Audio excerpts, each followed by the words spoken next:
The crisp autumn air bit at Grander Hale's cheeks as he knelt before the polished granite headstone, tracing the engraved name with trembling fingers. Jonathan Hale, beloved husband, 1985 to 2023. It had been exactly 1 year since the car accident stole John from him, leaving Gray, the tech millionaire who'd built an empire from nothing, utterly alone in their sprawling Manhattan penthouse.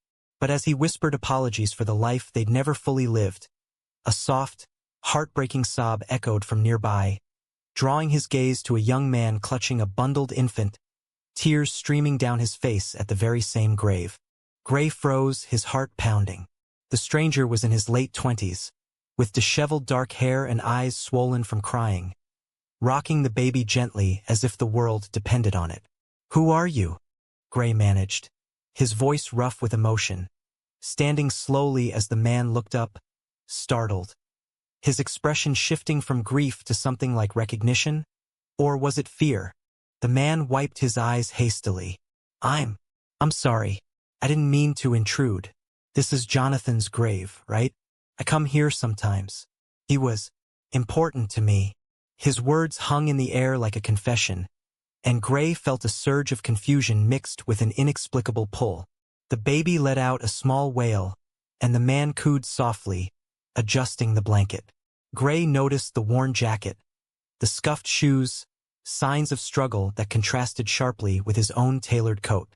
As they stood there, the cemetery's quiet amplified every rustle of leaves.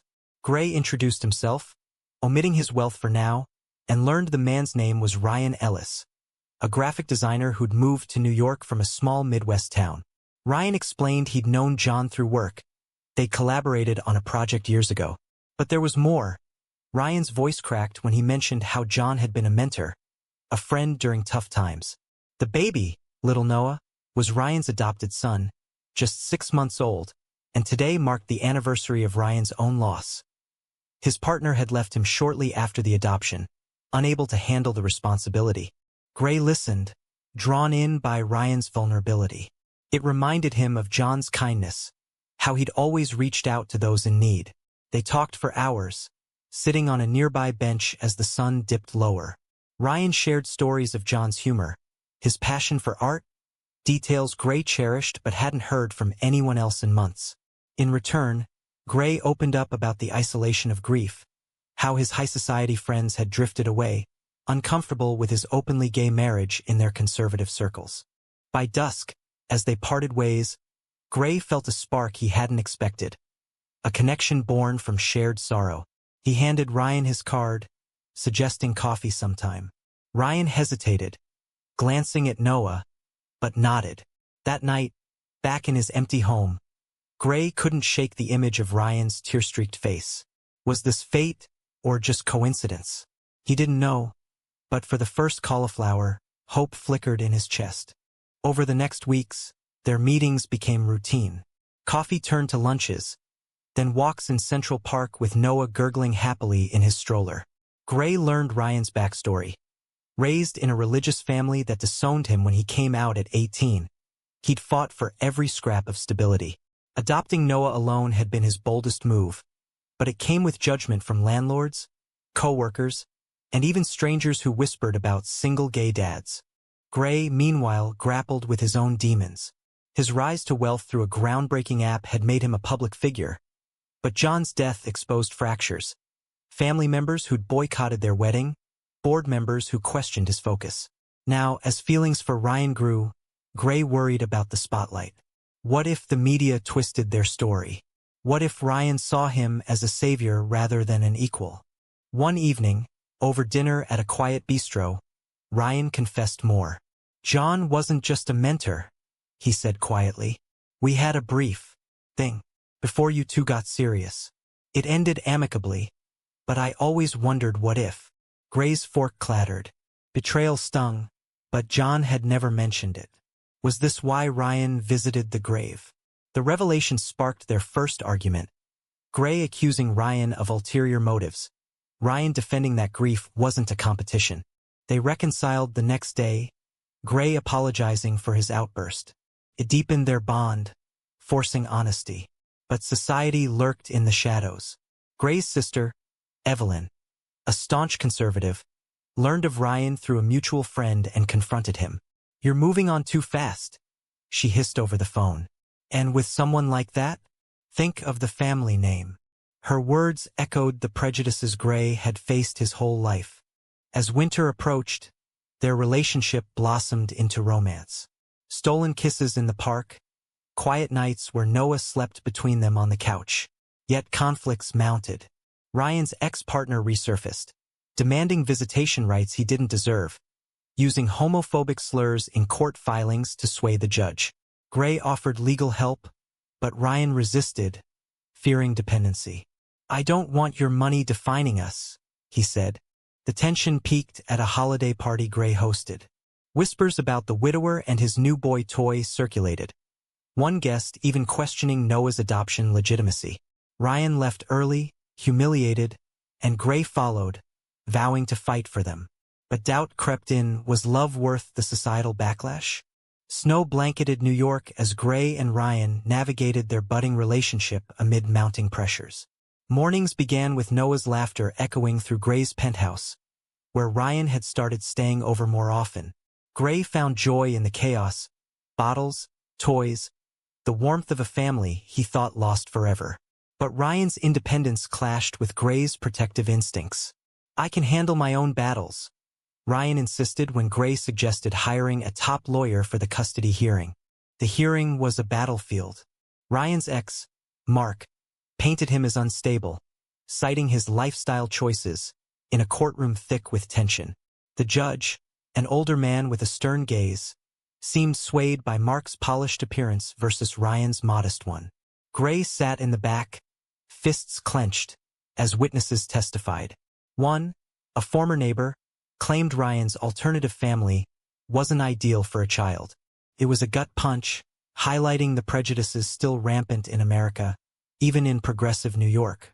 Post-hearing, Ryan broke down in Gray's arms. "What if they take him away? I'm all he has." Gray promised support, but inside, he seethed at the system's bias. He used his connections discreetly, funding an appeal without Ryan's knowledge, a decision that would haunt him. Their romance deepened despite the storm. On New Year's Eve, under Times Square's glittering ball, Gray confessed his love.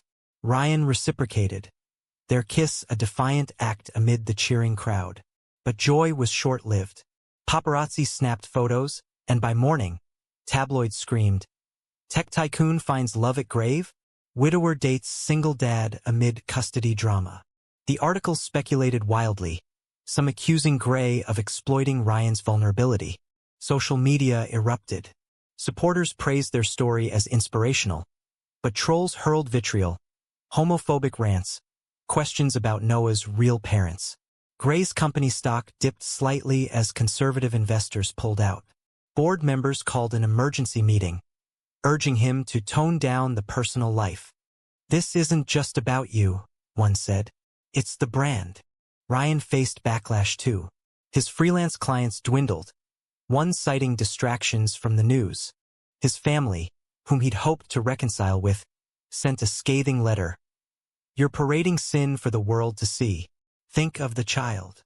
The words cut deep, reopening old wounds. In the midst of this, a controversial twist emerged. Digging into John's past for closure, Gray discovered emails between John and Ryan from years ago. Not just a fling, but John offering financial help when Ryan first considered adoption. Had John been more involved than admitted? Ryan swore it was platonic support, but doubt festered. "Why didn't you tell me?" Gray demanded during a heated argument in the penthouse. "I didn't want you to think I was after your money now," Ryan shot back. "John believed in me when no one else did." The fight escalated, Ryan storming out with Noah, seeking solace at a friend's apartment. Alone again, Gray questioned everything. Was their connection genuine, or built on John's shadow? Reconciliation came slowly. Gray attended therapy, confronting his grief and insecurities. Ryan did the same, addressing his fear of abandonment. They reunited at the grave, where it all began, vowing transparency. But external forces persisted. Evelyn orchestrated a family intervention, inviting Gray to their parents' home in Connecticut. There, relatives bombarded him. John was a phase. This is self-destruction. One uncle even suggested conversion therapy resources, igniting fury. Gray defended his love fiercely, but the encounter left scars. Back in the city, he proposed a bold move, going public on his terms. They did an interview with a sympathetic outlet, sharing their story authentically. Grief, love, the fight for acceptance. It garnered mixed reactions, but support outweighed hate, boosting Gray's image as a progressive leader. Yet controversy brewed. Mark, fueled by the publicity, escalated the custody battle, alleging Gray's influence corrupted the process. Leaked documents showed Gray's anonymous donations to family advocacy groups, well-intentioned but ethically gray. The media pounced. Millionaire buys justice for boyfriend? Ryan felt betrayed. You went behind my back? He accused. The rift threatened to end them. Gray explained it was for Noah, but Ryan saw it as control. As spring thawed the city, they teetered on the edge, love clashing with pride and principle. With cherry blossoms blooming in Central Park, Gray and Ryan's relationship hung by a thread. The custody appeal loomed, amplified by the scandal of Gray's interference. Ryan moved back to his small Brooklyn apartment, needing space to process. Noah's absence left Gray's penthouse echoing with silence, a stark reminder of what he'd almost built. Daily calls turned tense. I appreciate your help, but it undermines me, Ryan said. Gray countered. I was protecting our family. The word our lingered, unspoken acknowledgement of their deepening ties. Friends mediated. Gray's best friend, a fellow entrepreneur, urged humility. Ryan's roommate encouraged forgiveness. A turning point came at Noah's first birthday party, thrown modestly in Ryan's home. Gray arrived with a simple gift, no extravagance. Seeing Noah toddle toward him, babbling Alec, melted barriers. They talked late into the night, admitting faults. Ryan shared his deepest fear, being seen as a gold digger in a world quick to judge gay relationships through stereotypes. Reunited, they faced the appeal together. This time, transparency prevailed. Gray testified honestly about his actions, framing them as love-driven mistakes. The judge, moved by their story, ruled in Ryan's favor, granting full custody and warning Mark against further harassment. Victory tasted sweet, but it highlighted systemic issues, how wealth and privilege tipped scales even for marginalized groups. Post-win, their life normalized somewhat. Summer brought road trips to the Hamptons, where Gray introduced Ryan to accepting friends. But societal conflicts persisted. At a Pride event, they marched hand in hand with Noah in a carrier, only to face protesters chanting slurs. One threw a bottle, missing narrowly, shaking Ryan. Is this the world we're raising him in? He whispered later. Gray, inspired, launched a foundation for LGBTQ+ families, using his platform to advocate. Ryan designed the logo, their collaboration symbolizing partnership. Yet personal controversies arose.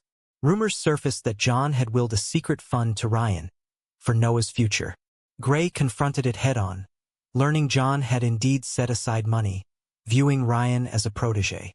Instead of jealousy, Gray felt gratitude. John connected us, he said, proposing they use the fund for Noah's education. But not everyone agreed. Evelyn leaked the will details to the press, spinning it as proof of an affair. Headlines blared, "Dead husband's secret lover inherits fortune?" The accusation was baseless, but it fueled debates on fidelity, inheritance, and gay relationships. Public opinion split. Some saw it as romantic destiny, others as opportunistic. Gray's company faced boycotts from conservative groups, forcing him to defend his personal life in board meetings. My love doesn't affect our innovation, he argued, but resignations followed. Ryan struggled with the scrutiny. His art career stalled as clients feared association. In a vulnerable moment, he questioned their future. Maybe we're too different. Your world is glamour. Mine is survival. Gray reassured him, but seeds of doubt grew. A major conflict erupted at a gala fundraiser. A donor, an old-money patriarch, cornered Ryan. You're lucky to have snagged him. Just don't embarrass the cause. Humiliated, Ryan left, Gray following into the night. Their argument spilled onto the streets, Ryan accusing Gray of dragging him into a judgmental elite, Gray pleading for unity against hate. The night ended in tears and embraces, but it exposed fractures. As fall returned, marking 2 years since John's death, they revisited the grave. There, amid falling leaves, Gray proposed. Not marriage yet, but commitment. Ryan accepted, but with conditions. Equal footing, no secrets. Their story became a beacon for some, a cautionary tale for others. Yet as happiness settled, a new twist loomed, one that would test everything. 2 years into their relationship, Gray and Ryan had woven a life together. Noah calling Gray Papa, shared holidays, quiet evenings planning futures. But peace was fragile. Gray's foundation gained traction, hosting events that drew celebrities and activists. Ryan's designs flourished under the spotlight, but envy brewed. The controversy ignited when a documentary filmmaker approached them for a feature on modern gay families. Eager to inspire, they agreed. Filming delved deep. Interviews at the grave, home life, past struggles. But the director unearthed more. Old messages suggesting John and Ryan's connection was deeper than admitted, perhaps emotional infidelity. Ryan clarified, "It was support during my coming-out crisis. Nothing physical after their fling." But edited clips implied otherwise, sparking outrage upon release. Critics called it glorifying betrayal. Supporters defended nuanced grief. Social media debates raged. Was emotional attachment cheating? Could love born from loss be pure? Gray stood by Ryan, but privately insecurities resurfaced. "Did you love him?" he asked one night. Ryan's honest as a friend, yes, eased tensions, but the film strained family ties. Evelyn publicly denounced it, calling Ryan a homewrecker in hindsight. Gray cut contact, choosing his chosen family. Professional repercussions hit hard. Gray's app faced a data breach, suspected sabotage from disgruntled ex-employees fueled by the scandal. Stocks plummeted. Lawsuits loomed. Ryan's clients pulled back again, fearing controversy. In desperation, Ryan considered moving back to the Midwest, away from the chaos. "No," Gray pleaded during a tearful confrontation. "We fight this together." They hired a PR firm, countering narratives with op-eds on acceptance and forgiveness. Slowly, tides turned. Endorsements from LGBTQ+ icons boosted them. But a personal bombshell dropped. Mark, bitter from losing custody, filed a defamation suit against Gray, claiming the film portrayed him unfairly. Court battles drained resources, exposing private details. During testimony, Mark revealed he'd known about John's fund, alleging Ryan manipulated both men. The accusation was false, but it planted doubt in public eyes. Protests formed outside Gray's office, some for equality, others against elite privilege. One evening, vandals spray-painted slurs on their building, terrifying Noah. In the aftermath, Ryan and Gray sought solace in therapy again. Sessions uncovered deeper issues, Gray's need for control stemming from loss, Ryan's fear of abandonment from his past. They emerged stronger, renewing vows in a private ceremony. As winter set in, resolution neared. The suit settled out of court, Mark retreating. The foundation thrived, funding scholarships for queer youth. Ryan published a graphic novel inspired by their journey, earning acclaim. Yet fulfillment brought reflection. At a quiet dinner, Gray proposed marriage properly, ring in hand. Ryan said yes, their kiss sealing a hard-won future. But society lingered, a constant adversary. With wedding plans underway, Gray and Ryan envisioned a small ceremony in the Hamptons. Intimate, defiant. Noah, now a toddler, would carry rings, symbolizing their blended family. Invitations went out selectively, excluding toxic relatives. Evelyn's absence stung Gray, but he prioritized peace. Preparations amplified joys and stresses. Ryan designed invitations. Gray handled logistics. Friends rallied, sharing stories of their own struggles. Couples facing discrimination in adoption, jobs lost to bias. It reinforced their bond, but external pressures mounted. A final controversy erupted weeks before the wedding.